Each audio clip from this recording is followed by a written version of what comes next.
وہاں مجھے کیپٹن شکیل نے ایک گرے رنگ والے سوٹ کے متعلق بتایا کہ وہ میرا تعاقب کرتا ہوا یہاں تک پہنچا ہے۔ صفدر، ایکٹو برایا۔ یس سر، صفدر نے فوراً کہا۔ تم فوراً ہوٹل سے چلے جاؤ، گرے سوٹ والا تمہارا پیچھا کرے گا، اسے ہر حالت میں دانش منزل میں پہنچا دیا جائے، میں ناکامی کی بات نہیں سنوں گا۔ اوکے سر، صفدر نے جواب دیا اور سلسلہ منقطع کر دیا۔ اس نے فون رکھ کر کاؤنٹر گرل کی طرف دیکھا، لیکن وہ اس طرف متوجہ نہ تھی۔ صفدر نے آہستہ سے جیب سے پیسے نکالے اور کاؤنٹر پر رکھ کر باہر نکلتا چلا گیا۔ باہر آ کر اس نے ادھر ادھر دیکھا اور ایک ٹیکسی کو بلا کر اس میں بیٹھ گیا۔ ڈرائیور کو نیو ہائی اسٹریٹ کی طرف چلنے کا حکم دیا۔ ٹیکسی چل پڑی۔ صفدر نے تھوڑی دیر بعد پیچھے مڑ کر دیکھا تو ایک سرخ رنگ کی کار بڑی تیزی سے ان کے آگے نکل گئی۔ اسے وہی گرے سوٹ والا ڈرائیو کرتا نظر آ رہا تھا۔ صفدر مسکرایا اور اس نے ڈرائیور کو کہا کہ اس کا پیچھا کرو۔ ڈرائیور نے کہا مگر جناب۔ صفدر نے کہا کہ یہ پولیس کا کام ہے، گھبراؤ مت، اور ڈرائیور بڑی مستعدی سے اس کا پیچھا کرنے لگا۔ اچانک سرخ رنگ کی کار جھرنا جھیل کی طرف مڑ گئی۔ یہ ایک سنسان سڑک تھی۔ صفدر سنبھل گیا، اب تمام راستہ سنسان شروع ہو گیا تھا۔ اچانک سرخ رنگ کی کار سڑک پر ٹیڑھی ہو کر کھڑی ہو گئی۔ ٹیکسی ڈرائیور نے بڑی پھرتی سے بریک ماری، ٹیکسی رک گئی۔ ایک کار پیچھے بھی آ کر رکی، اس میں سے 4 آدمی پستول لیے نیچے اتر آئے۔ صفدر بری طرح گر چکا تھا، لیکن وہ اطمینان سے بیٹھا رہا۔ وہ چاروں اس کی کار کے گرد اکٹھے ہو گئے۔ ان میں سے ایک نے صفدر کو نیچے اترنے کو کہا۔ جیسے ہی صفدر نیچے اترا، وہ سرخ رنگ کی کار تیزی سے آگے بڑھ گئی اور صفدر اپنی قسمت کو کوسنے لگا۔ وہ چاروں اسے پستول کی زد میں لیے اپنی کار کی طرف بڑھنے لگے۔ صفدر نے سوچا اس طرح تو وہ خود کسی حقیر چوہے کی طرح چوہے دان میں پھنس جائے گا، اسے کچھ کرنا چاہیے۔ یہ سوچتے ہی وہ چلتے چلتے ایک دم بیٹھ گیا۔ اس سے بالکل پیچھے آنے والا اس کے اوپر سے گرتا ہوا آگے جا پڑا۔ صفدر کو اتنا موقع کافی تھا۔ وہ باقی تینوں سے الجھ پڑا اور اتنی تیزی سے لاتیں اور گھوسے مارنے لگا کہ ان کے ہاتھ سے پستول چھوٹ گئے اور وہ صفدر سے گت گئے۔ صفدر بھلا 3 آدمیوں کے بس میں کہاں آتا تھا؟ اس نے 2 منٹ سے بھی کم عرصے میں تینوں کو لٹا دیا۔ اچانک اس کے پیچھے سے ایک چیخ ابھری اور وہ اچھل کر ایک طرف ہٹ گیا۔ اسے اپنے پیچھے ایک آدمی جس کو اس نے نیچے بیٹھ کر گرایا تھا، گرتا ہوا نظر آیا۔ یہ کارنامہ ٹیکسی ڈرائیور کا تھا جس نے ایک پتھر سے اسے مار گرایا تھا۔ صفدر نے ان چاروں کی تلاشی لی تو سب کی جیبوں سے ایک عجیب و غریب کارڈ نکلا جس پر سرخ روشنائی سے ماں کا زونگا لکھا ہوا تھا۔ نیچے موت کی تصویر یعنی کھوپڑی اور اس کے نیچے 2 ہڈیاں بنی ہوئی تھیں۔ اتنے میں وہ ٹیکسی ڈرائیور بھی قریب آ گیا۔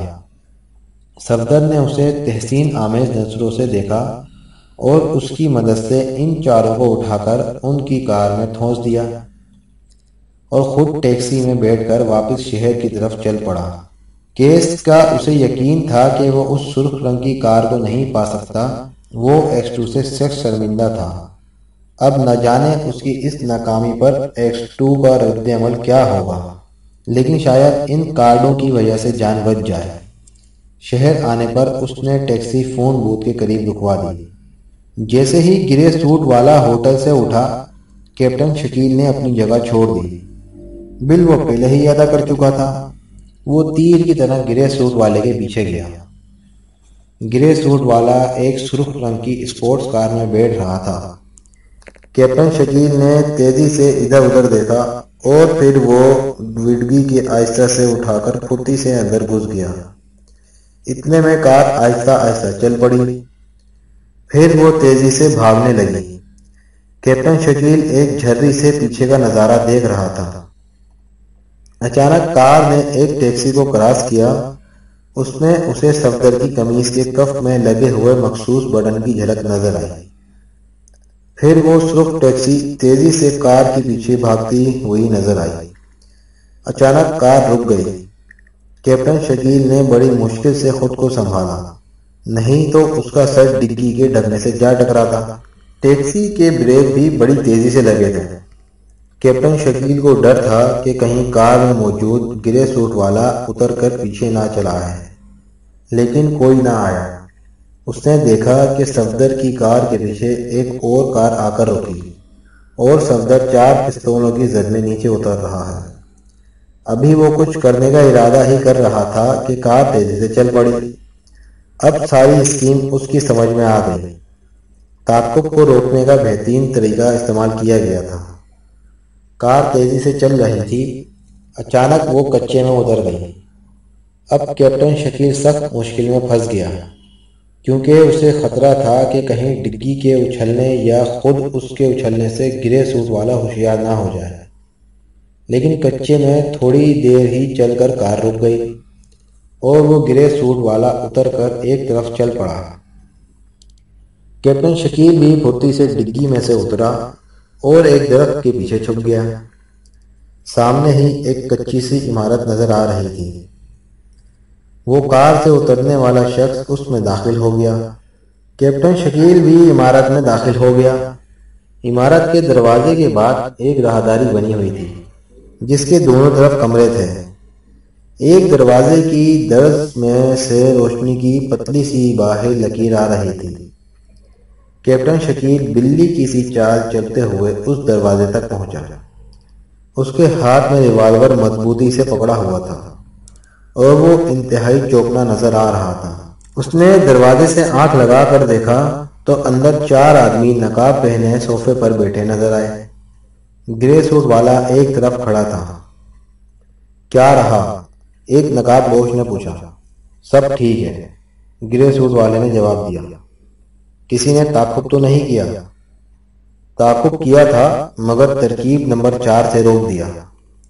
اچانک کیپٹن کو پیچھے سے ایک لات لگی اور کیپٹن بے خیالی میں کمرے کے اندر جا گرا، لیکن فوراً اٹھ کھڑا ہوا۔ دروازے پر ایک قوی ہیکل حبشی ہاتھ میں پستول تھامے کھڑا تھا۔ اس کی آنکھیں سرخ تھیں۔ کمرے میں بیٹھے ہوئے 4 نقاب پوش ہر بڑھا کر اٹھ کھڑے ہوئے۔ کیپٹن کا پستول اس کے ہاتھ سے چھوٹ کر گرے سوٹ والے کے قدموں میں جا گرا تھا، جسے اس نے اٹھا لیا تھا۔ اب کیپٹن شکیل خالی ہاتھ تھا۔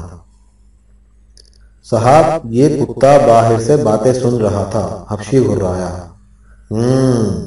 ایک نقاب پوش کی پھنکارتی ہوئی آواز آئی۔ کون ہو تم اور یہاں کیسے آئے؟ اس نے کیپٹن شکیل کی طرف مخاطب ہو کر پوچھا۔ سوال کے پہلے حصے کا جواب میں نہیں دے سکتا، البتہ دوسرے کا بتا سکتا ہوں کہ میں گرے سوٹ والے کی طرف اشارہ کر کے ان کی کار کی ڈگی میں آیا ہوں۔ تمہیں یہ بتانا پڑے گا کہ تم کون ہو اور یہاں کیسے آئے ہو۔ نقاب پوش کی گھرراہٹ بھیانک ہو گئی، لیکن کیپٹن شکیل نے کوئی جواب نہ دیا۔ نقاب پوش نے حبشی کی طرف دیکھ کر کہا، اس کے دماغ ٹھکانے لگاؤ۔ اس گرانڈیل حبشی نے اپنا پستول ایک نقاب پوش کے حوالے کر دیا اور خود آہستہ آہستہ کیپٹن شکیل کی طرف بڑھا۔ اس کا انداز انتہائی مرکوب تن تھا، لیکن کیپٹن شکیل ایک ٹھوس چٹان کی طرح کھڑا تھا۔ اس کے چہرے پر کوئی شکن نہ تھی۔ وہ انتہائی اطمینان سے اس حبشی کی طرف دیکھ رہا تھا۔ حبشی اس کا یہ اطمینان دیکھ کر ایک لمحے کے لیے جھچکا، لیکن پھر اچانک اچھل کر کیپٹن شکیل کی طرف آیا۔ کیپٹن شکیل انتہائی پھرتی سے ایک طرف ہٹ گیا۔ حبشی اتنی تیزی میں ہی آگے کی طرف بڑھا، پیچھے سے کیپٹن شکیل نے اس کی پشت سے ایک بھرپور لات ماری اور حبشی اچھل کر سامنے والی دیوار سے ٹکرا گیا۔ پھر اچانک وہ تیزی سے پلٹا۔ اس کا چہرہ لہو لہان ہو گیا تھا اور انتہائی بھیانک لگ رہا تھا۔ آنکھوں میں شعلے سے بھڑک اٹھے تھے۔ اس نے اپنا دایاں ہاتھ تیزی سے ہلایا۔ کیپٹن شکیل نے فوراً پہلو بدلا، لیکن حبشی اسے ڈاج دینے میں کامیاب ہو گیا۔ اس نے فوراً انتہائی پھرتی سے اور زور سے اپنے بائیں ہاتھ سے کیپٹن شمیل کے منہ پر بھرپور گھوسا مار دیا اور کیپٹن شکیل لڑکھڑاتا ہوا 3 قدم پیچھے چلا گیا۔ اب کیپٹن شکیل کی آنکھوں میں سرخی آ گئی، لیکن چہرے پر وہی اطمینان تھا۔ اچانک کیپٹن شکیل اپنی جگہ سے اچھلا اور اس کے دونوں پیر تیزی سے حبشی کے سینے سے ٹکرائے۔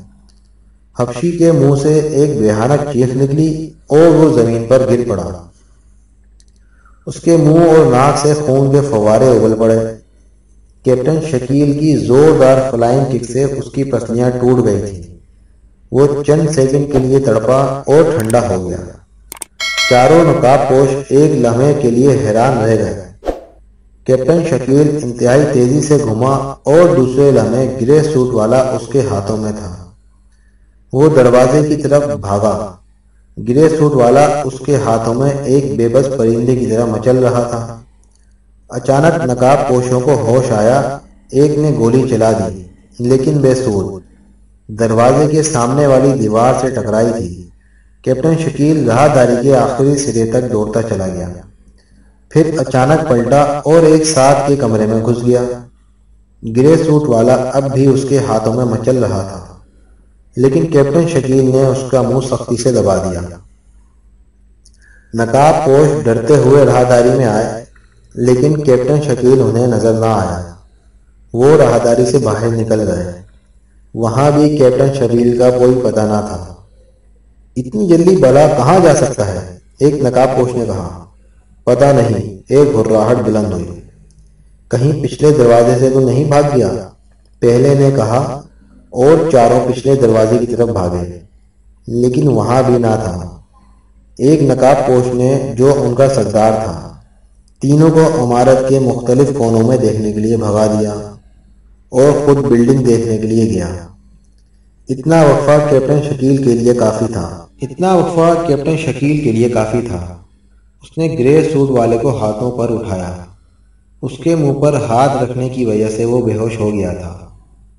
وہ گیٹ کے سامنے کھڑی ہوئی سرخ کار میں پھرتی سے بیٹھ گیا۔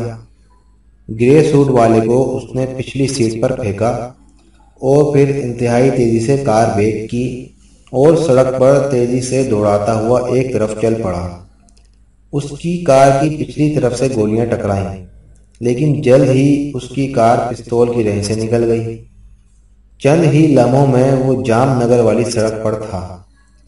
اس کی کار انتہائی تیزی سے بھاگ رہی تھی۔ اس کا رخ دانش منزل کی طرف تھا۔ عمران کی سرخ رنگ کی کار سر سلطان کی وسیع و عریض کوٹھی کے پورش میں جا کر رک گئی۔ عمران دروازہ کھولتے ہی تیزی سے نیچے اترا۔ اس بار اس کے جسم پر سلیقے کے کپڑے تھے اور چہرے پر حماقت کی تہیں بالکل غائب تھیں۔ ایسا محسوس ہوتا تھا کہ یہ عمران کی بجائے کوئی اور ہو۔ وہ تیز تیز قدموں سے چلتا ہوا سر سلطان کے ڈرائنگ روم میں داخل ہو گیا۔ سر سلطان اپنے ڈرائنگ روم میں بڑی پریشانی سے ٹہل رہے تھے۔ ان کی پریشانی پر غور و فکر کی گہری لکیریں نمایاں تھیں۔ عمران کو دیکھتے ہی ان کے چلتے قدم رک گئے۔ عمران نے سلام کیا۔ سر سلطان نے اسے صوفے پر بیٹھنے کا اشارہ کرتے ہوئے خود بھی صوفے پر بیٹھ گئے۔ سر سلطان عمران کو اس روپ میں دیکھ کر اور بھی سنجیدہ ہو گئے۔ 2 منٹ تک تو کوئی بھی نہ بولا، پھر سر سلطان نے سکوت توڑا۔ عمران بیٹے، حالات کا تمہیں علم ہے؟ جی ہاں بخوبی، عمران نے جواب دیا۔ میں تو سوچتے سوچتے تھک گیا ہوں، کچھ بھی سمجھ نہیں آتا۔ ادھر عوام حکومت کے خلاف بغاوت پر تھلے کھڑے ہیں اور ادھر حکومت بے بس نظر آتی ہے کہ وہ کس طرح اس مصیبت کا مقابلہ کرے۔ سر سلطان نے اپنے ایک ہاتھ سے دوسرے ہاتھ پر تھپکی دیتے ہوئے کہا، جی کچھ نہ کچھ تو ہو جائے گا، میں اپنی طرف سے پوری کوشش کر رہا ہوں۔ بیٹا اب سب کی نظریں تمہاری طرف ہی لگی ہوئی ہیں، اور ہاں ملڈن کا پتہ چلا کہ وہ یہاں کس لیے آیا تھا؟ بلیک زیرو نے اس کے متعلق تحقیق کی ہے۔ اس رپورٹ کے مطابق وہ بھی اسی ماگا زونگا کے چکر میں یہاں آیا تھا۔ کسی سے رابطہ قائم کرنے سے پہلے ہی ہوٹل میں قتل کر دیا گیا۔ سر سلطان نے کچھ سوچتے ہوئے کہا، کیا جرمن حکومت کو اس کی ہلاکت کی خبر پہنچا دی ہے؟ ہاں، ہماری حکومت نے اسے مطلع کر دیا ہے۔ اچھا، مجھے اب اجازت دیجیے، میں نے بہت سے کام کرنا ہے، عمران نے اٹھتے ہوئے کہا۔ اچھا، اللہ تمہیں کامیاب کرے، سر سلطان نے ہاتھ ملاتے ہوئے کہا، اور عمران تیزی سے باہر نکل گیا۔ اس نے بڑی تیزی سے کار کوٹھی سے باہر نکالی۔ اس کے چہرے پر بلا کی سنجیدگی تھی، اور دراصل بات ہی کچھ ایسی تھی۔ دارالحکومت میں اس دفعہ ایسی تباہی آئی تھی کہ اس سے پہلے اس کا تصور ہی نہیں کیا جا سکتا، اور دارالحکومت غیر ملکی جاسوسوں کی عام جگہ بنی ہوئی تھی۔ ان حالات میں عمران اور اس کی ٹیم کے سر پر ہی تمام ذمہ داریاں آ گئی تھیں۔ عمران کی کار بڑی تیزی سے جھرنا جھیل کی طرف جا رہی تھی۔ اس کی آنکھیں چاروں طرف گردش کر رہی تھیں۔ وہ بے انتہا چوکنا تھا۔ جھرنا جھیل کے قریب جا کر اس نے کار روک دی، اور پھر وہ آہستہ سے کار کا دروازہ کھول کر نیچے اتر آیا۔ اس کا دایاں ہاتھ اس کے کوٹ کی جیب میں تھا۔ آہستہ آہستہ وہ ہاتھ کوٹ کی جیب سے باہر آیا۔ اس میں کارڈ تھا جس پر ماں کا زونگا لکھا ہوا تھا۔ اس نے وہ کارڈ نکال کر غور سے دیکھا، اور پھر اسے جیب سے لائٹر نکال کر جلایا، اور اس کارڈ کو اس کی لو پر رکھ دیا۔ آہستہ آہستہ اس کارڈ پر ایک عمارت ابھری۔ اس نے غور سے اس عمارت کو دیکھا، اور پھر کارڈ کو جیب میں ڈال دیا۔ اب وہ آہستہ آہستہ درختوں کی قطاروں کے ساتھ ساتھ بڑھتا چلا جا رہا تھا۔ تھوڑی دور چل کر اسے یہ عمارت نظر آ گئی جس کی تصویر اس پراسرار کارڈ پر تھی۔ عمارت انتہائی خستہ اور پرانی تھی۔ کسی زمانے میں یہ عمارت واقعی فن تعمیر کا شاندار نمونہ تھی، لیکن اب بے رحم زمانے کے ہاتھوں اس کی تمام دلکشی اور خوبصورتی مٹ چکی۔ اب تو وہ شکستہ اینٹوں اور گرد و غبار کا ایک ڈھیر تھی، لیکن اس کے باوجود کھنڈر بتا رہے تھے کہ عمارت بہت عظیم تھی۔ عمران نے ایک نظر اس پر ڈالی، کچھ دیر سوچتا رہا، پھر واپس اپنی کار کی طرف چل پڑا۔ اب اس کے قدم تیز تیز بڑھ رہے تھے۔ اس نے کار کا اسٹیئرنگ سنبھالا، اور اسے سڑک کے ایک طرف لمبی لمبی گھاس میں اگی ہوئی خودرو جھاڑیوں کے گھنے جھنڈ میں اس طرح چھپا دیا کہ وہ بالکل نظر نہ آنی تھی، اور خود وہ دوبارہ اس عمارت کی طرف چل پڑا۔ جب وہ اس جگہ پہنچا جہاں سے وہ مڑا تھا، تو اس نے ایک بار پھر غور سے عمارت کو دیکھا، لیکن عمارت کا ارد گرد کا ماحول بالکل خاموش تھا۔ ایک بار اس کے دل میں خیال آیا کہ وہ اس عمارت کو رات کی تاریکی میں چیک کر لے، لیکن پھر وہ آہستہ آہستہ اس عمارت کی طرف چل پڑا۔ اسے یہ تو یقین تھا کہ کسی نہ کسی واسطے سے یہ عمارت ماں کا زونگا سے تعلق رکھتی ہے، اس لیے وہ انتہائی محتاط تھا۔ وہ لمبی لمبی گھاس کی آڑ لے کر آہستہ آہستہ چل رہا تھا۔ جب وہ عمارت کے نزدیک پہنچا تو کچھ دیر اس گھاس پہ دبک کر بیٹھا رہا، پھر وہ آہستہ سے اٹھا اور عمارت میں داخل ہو گیا۔ عمارت پوری طرح سنسان تھی۔ کوئی بھی ایسا کمرہ نہ تھا جو شکستہ نہ ہو۔ ہر طرف مکڑی کے جالے تنے ہوئے تھے۔ وہ سخت پریشان ہو گیا کہ اس ویران عمارت کا ماں کا زونگا سے کس طرح تعلق ہو سکتا ہے۔ اس عمارت کو دیکھ کر تو ایسا محسوس ہوتا تھا جیسے یہاں کوئی نہیں آیا۔ ہر چیز گرد و غبار سے ہٹی ہوئی تھی۔ اس کی باریک بین نظریں چاروں طرف گردش کر رہی تھیں۔ اچانک وہ چونکا۔ اسے ایک چھوٹا سا بیج پڑا ہوا نظر آیا جو عموماً کوٹ کے کالر پر لگایا جاتا ہے۔ اس پر MZ کے الفاظ کندہ تھے، اور اس پر ایک بل کھاتا ہوا اژدہا اٹھا ہوا تھا جس کی سرخ زبان باہر کو نکلی ہوئی تھی۔ اس نے وہ بیج اٹھا کر جیب میں ڈال دیا۔ اب وہ انتہائی احتیاط سے ادھر ادھر نظریں ڈال رہا تھا۔ ایک جگہ اسے گرد و غبار ذرا کم نظر آیا۔ اس نے بغور دیکھا تو کسی کے جوتوں کے ہلکے ہلکے نشان نظر آنے لگے۔ وہ کچھ سوچ کر مسکرایا۔ اب اس کا ازلی احمق پن اس کے چہرے پر دوبارہ نظر آنے لگا۔ اس نے ایک بار پھر چاروں طرف دیکھا، پھر منہ لٹکا لیا اور مایوسی سی گردن جھٹک کر واپس مڑ گیا۔ وہ آہستہ آہستہ چلتا ہوا باہر آیا اور پھر تھوڑی دور چل کر ایک اونچے درخت پر چڑھ کر بیٹھ گیا۔ ابھی اسے بیٹھے ہوئے تھوڑی ہی دیر ہوئی تھی کہ اچانک اس عمارت سے دو آدمی نکلے۔ ان کے ہاتھوں میں اسٹین گنیں تھیں۔ انہوں نے چاروں طرف دیکھا اور پھر کسی کو نہ پا کر واپس چلے گئے۔ عمران کے چہرے پر اطمینان پھیل گیا اور وہ وہاں سے اتر کر واپس کار کی طرف آیا۔ تھوڑی ہی دیر بعد اس کی کار شہر کی طرف دوڑنے لگی۔ اب اس کے ہاتھ سوراخ کی ایک کڑی آ گئی تھی۔ اسے معلوم ہو گیا کہ کم از کم یہ ان کا کوئی اہم اڈا ہے جس میں یقیناً تہہ خانوں کا ایک جال بچھا ہوا ہوگا۔ جولیا جھلائی ہوئی ایک وقت بس اسٹینڈ پر کھڑی تھی۔ نہ جانے آج کیا بات تھی کہ اس کے اشارے پر کوئی ٹیکسی بھی نہیں رکتی تھی۔ وہ اپنے فلیٹ میں آرام سے لیٹی ہوئی تھی کہ ایکس2 کا فون آیا کہ فوراً دانش منزل پہنچو، اور وہ اس وقت سے ٹیکسی کے انتظار میں کھڑی سوچ رہی تھی۔ آخر تنگ آ کر وہ بس اسٹاپ پر آ گئی، لیکن بس تھی کہ آنے کا نام ہی نہ لے رہی تھی کہ اچانک ایک کار اس کے پاس آ کر رکی۔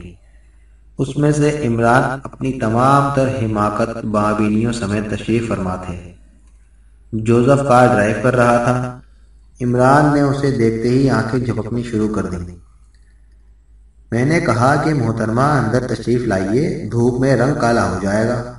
نہیں، مجھے دانش منزل جانا ہے، جولیا نے سنی انسنی کرتے ہوئے کہا۔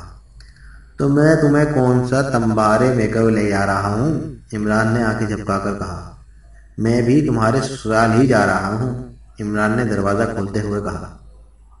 بکواس مت کرو، میں ٹیکسی میں آ جاؤں گی، جولیا نے بھپڑتے ہوئے لہجے میں کہا، مگر عمران اس کا ہاتھ پکڑ کر اندر کھینچنے لگا۔ یہ کیا بدتمیزی ہے؟ جولیا نے بازو چھڑاتے ہوئے کہا۔ اسے اغوا بالخیر کہتے ہیں۔ اور پھر جوزف کو مخاطب ہو کر کہا۔ جوزف نے چار چلا دی۔ جوزف انتہائی تیز رفتاری سے کار چلا رہا تھا۔ کار کا اسٹیئرنگ اس کے ہاتھوں میں کھلونے کی طرح معلوم ہو رہا تھا، جسے وہ انتہائی تیزی سے ادھر سے ادھر اور ادھر سے ادھر گھما رہا تھا۔ کار اب بھری سڑکوں سے گزر کر ویران سڑکوں پر چلنے لگی۔ جولیا نے عمران سے پوچھا، یہ کہاں چلے؟ دانش منزل چلو۔ کیوں، کیا میرا گھر تمہیں پسند نہیں؟ عمران نے آنکھیں بند کر کے کہا۔ میں کہتی ہوں بکواس بند کرو۔ جوزف کار روکو، میں نیچے اتروں گی۔ لیکن جوزف کے کانوں پر جو بھی نہ رہی، بلکہ اس نے کار کی رفتار تیز کر دی۔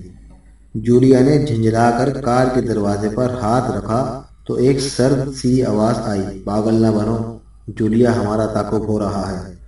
یہ عمران تھا۔ جولیا نے اچانک پیچھے مڑ کر دیکھا تو کافی دور اسے ایک نیلے رنگ کی شیورلیٹ نظر آئی۔ عمران نے جوزف کو مخاطب ہو کر کہا، جوزف گاڑی کی رفتار آہستہ کرو تاکہ میں پیچھے آنے والوں کا آملیٹ بنا کر سر کنڈوں پر منڈلانے والی روح کو ڈنر کھلا سکوں۔ جوزف نے فوراً گاڑی کی رفتار آہستہ کر دی اور بولا، باس جمعرات کے دن سرکنڈوں کی روح کا نام مت لیا کرو، ورنہ ہمیشہ شکست کا منہ دیکھنا پڑے گا۔ ابے تیرا دماغ خراب ہے؟ آج کوئی دن ہے؟ آج تو جمعرات ہے، یعنی جمعے کی رات۔ کیوں جولیا؟ مجھے نہیں معلوم، مجھے بور مت کرو، جولیا آہستہ سے بولی۔ اتنے میں نیلے رنگ کی شیورلیٹ بالکل نزدیک آ گئی اور پھر وہ آہستہ سے پاس سے گزرنے لگی تو عمران کی آواز آئی، ہوشیار، اور سب نے اپنا سر نیچے کر لیا۔ اسی لمحے گولیوں کی بوچھاڑ ہوئی، لیکن کچھ نہ ہوا۔ اب نیلے رنگ کی شیورلیٹ آگے نکل گئی۔ جوزف نے اپنی بساط سے بڑھ کر عقل مندی کا مظاہرہ کیا کہ کار کی رفتار نہ صرف بالکل آہستہ کر دی بلکہ اچانک سڑک سے نیچے کھیتوں میں اتاری، جس کا نتیجہ یہ ہوا کہ ٹامی گن سے آنے والی گولیوں کی بوچھاڑ کار کی دائیں طرف گئی، ورنہ سامنے سے پڑنے والی گولیاں یقیناً ان میں سے ایک آدھ کو ضرور چاٹ جاتی۔ اب نیلے رنگ کی شیورلیٹ کار کا فاصلہ عمران کی کار سے اتنا زیادہ ہو گیا تھا کہ عمران کی کار گولی کی رینج سے باہر تھی۔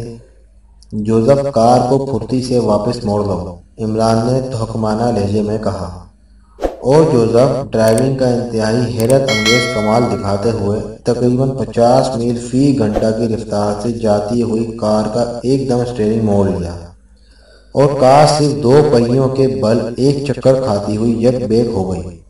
جولیا کی تو چیخ نکل گئی، لیکن عمران کے چہرے پر تحسین کے اثرات نمایاں تھے۔ تھوڑی دیر بعد کار کی رفتار خود بخود آہستہ ہونے لگی۔ کیا ہوا جوزف؟ عمران نے کہا۔ باس، شاید پیٹرول ختم ہو گیا ہے۔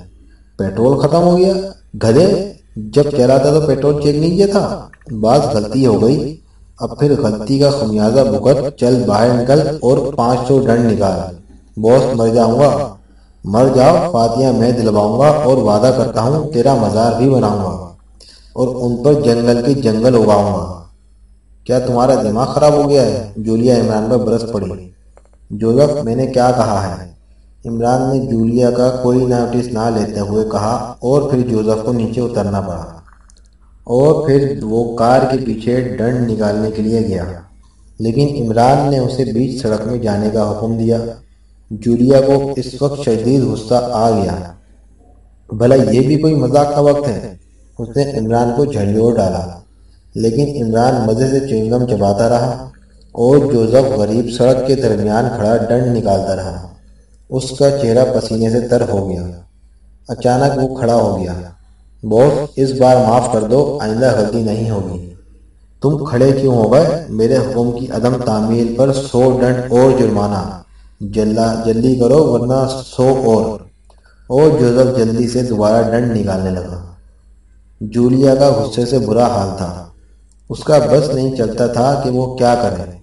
اچانک اس نے عمران کے بالوں میں ہاتھ ڈال دیا اور اس کے بال مٹھی میں پکڑ کر جھنجھوڑنے لگی، اور عمران ارے ارے کرتا ہوا اپنے بال چھڑانے لگا۔ میں کہتی ہوں بند کرو یہ ناٹک، نہیں تو میں تمہارا سر پھوڑ دوں گی۔ اور عمران کو مجبوراً جوزف کو منع کرنا پڑا، مگر جوزف نے ڈنڈ پیلنے بند کرنے سے انکار کر دیا۔ اس نے رک کر صرف یہ کہا، باس، میں عورت کا حکم نہیں مان سکتا۔ ابے گدھے، کیا میں عورت ہوں؟ بہرحال حکم دلانے والی تو عورت ہی ہے، جوزف نے بدستور ڈنڈ نکالتے ہوئے کہا، اور جولیا کا دل چاہا کہ وہ خودکشی کر لے۔ اس نے جھنجھلاہٹ میں کار کا دروازہ باہر نکال کر ایک طرف تیزی سے چل دی۔ اتنے میں ایک کار سامنے سے آتی ہوئی نظر آئی۔ وہ جوزف کو نزدیک آ کر رک گئی، مگر جوزف اپنی دھن میں ڈنڈ پیلتا رہا۔ اس کار میں 2 مرد تھے، وہ نیچے اتر آئے اور اتنی حیرانی سے جوزف کو دیکھنے لگے جیسے وہ کسی چڑیا گھر میں پہنچ گئے ہوں۔ جوزف، اب بند کرو۔ اور جوزف یکلک رک گیا، جیسے کسی مشین کو بریک لگا دیا گیا ہو۔ اس کا سارا جسم پسینے سے شرابور تھا۔ وہ دونوں اب عمران کے پاس آئے اور پوچھنے لگے، جناب، یہ کیا قصہ ہے؟ ہیرا من طوطے کا ہے، میں نے نانی اماں سے سنا تھا۔ کیا مطلب؟ حیرت سے ان کی آنکھیں کھلی کی کھلی رہ گئیں۔ مطلب تو مجھے بھی نہیں آتا، بہرحال کیا آپ کے پاس کچھ فالتو پیٹرول ہوگا؟ پیٹرول؟ جی ہاں، پیٹرول، جسے انگلش میں پیٹرول کہتے ہیں اور اردو میں بھی پیٹرول کہتے ہیں۔ یار، یہ اردو بھی کیسی زبان ہے، کوئی لفظ بھی تو اس کا اپنا نہیں۔ اب بتاؤ بھلا، بول اردو رہے ہیں اور لفظ انگریزی، یہ کیا دھاندلی ہے؟ پیٹرول کا اردو ترجمہ ہونا چاہیے، میرے خیال میں اس کا اردو ترجمہ مشمک تیل ہونا چاہیے۔ عمران اپنی پوری روانی سے بول رہا تھا۔ مشمک تیل کیا؟ ان میں سے ایک نے دلچسپی سے پوچھا۔ شاید انہوں نے عمران کو پاگل سمجھ لیا تھا۔ ارے مشمک تیل نہیں جانتے؟ یعنی صاف شدہ مٹی کا تیل، ان کے پہلے کے لیے یعنی صاف سے سواد، شدہ سے شین، مٹی سے میم اور کار سے کاف، یہ بن گیا مشمک، اور تیل ساتھ ملا لیا، یہ بن گیا مشمک تیل۔ لیکن تیل کو پورا کہنے کی کیا ضرورت ہے؟